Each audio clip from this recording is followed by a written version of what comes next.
यह कहानी है एक छोटे से गांव की, जहां शांति और हर्ष का माहौल था। उस गांव में एक सयानी और कुशल महिला रहती थी, जिसका नाम था जानकी। जानकी का एक बड़ा परिवार था, जिसमें उसका बेटा रामू, बहू सीता और उनकी 3 छोटी बच्चियां शामिल थी। जानकी की रसोई पूरे गांव में मशहूर थी, क्योंकि वह हर पकवान को अपने हाथ से बनाकर स्वाद में 4 चांद लगा देती थी। समय बीतता गया और जानकी के अब बूढ़े होने के कारण उसकी हालत कमज़ोर होती गई। उसने अपने बेटे और बहू को बुलाकर कहा, रामू और सीता, मेरी तबीयत अब ठीक नहीं रहती, इसलिए मैं चाहती हूँ कि आज से रसोई की जिम्मेदारी तुम दोनों संभालो। लेकिन याद रखना, इस रसोई में हमेशा प्यार और सहयोग बना रहे। रामू और सीता ने उसकी बात मान ली और रसोई का काम संभालने का जिम्मा लिया। लेकिन जब रसोई का जिम्मा उसके ऊपर आया तो आपसी मतभेद शुरू हो गए। रामू चाहता था कि खाना बनाना सिर्फ उसकी जिम्मेदारी है, जबकि सीता भी रसोई में अपना योगदान देने की इच्छा रखती थी। धीरे धीरे यह मतभेद झगड़े में बदल गया और रसोई का वातावरण गर्म हो गया। इस समस्या को सुलझाने के लिए जानकी ने एक दिन दोनों को अपने पास बुलाया और कहा, देखो बच्चों, रसोई का बंटवारा कैसे किया जा सकता है। एक रास्ता निकालना ही पड़ेगा ताकि सब कुछ शांति से चले। जानकी ने सुझाव दिया कि रसोई को 2 हिस्सों में बांट दिया जाए, एक हिस्सा रामू का और दूसरा हिस्सा सीता का। अगले दिन से रामू और सीता अपना अपना हिस्सा संभालने लगे।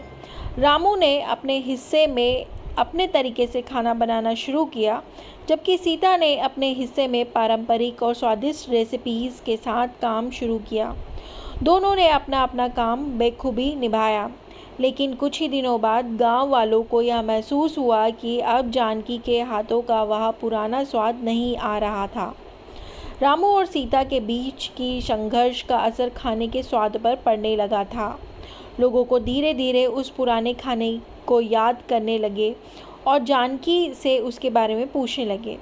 जानकी ने इस समस्या को समझा और एक दिन रामू और सीता को फिर से बुलाया। उसने कहा, बच्चों, खाने का असली स्वाद प्यार, सहयोग और एकता में है। यदि तुम दोनों अलग अलग काम करोगे तो खाने में वह पहले जैसा स्वाद कभी नहीं आ सकेगा। हमें फिर से कोशिश करनी चाहिए कि दोनों मिलकर काम करें और अपना अपना गुणों को मिलाएं। रामू और सीता ने यह जानकी की बात मान ली और फिर से मिलकर काम करने का फैसला लिया।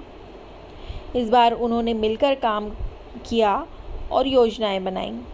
रामू ने सीता की रेसिपीज़ को ध्यान से सीखा और सीता ने रामू के खाना बनाने के तरीक़ों को समझा। दोनों ने मिलकर खाना बनाना शुरू किया और धीरे धीरे रसोई में फिर से वही पुराना स्वाद लौट आया। गांव वाले फिर से जानकी की रसोई के खाने की तारीफ़ करने लगे। इस पर रामू और सीता के बीच कोई मतभेद नहीं था। दोनों ने मिलकर काम किया और रसोई को पहले से भी अधिक शानदार बना दिया।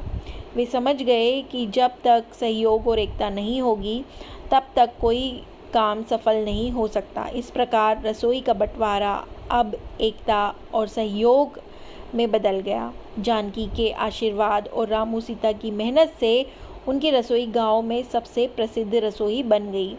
जानकी ने उन्हें यह सिखाया कि किसी भी काम में सफल होने के लिए प्यार, सहयोग और एकता की बहुत ज़रूरत होती है।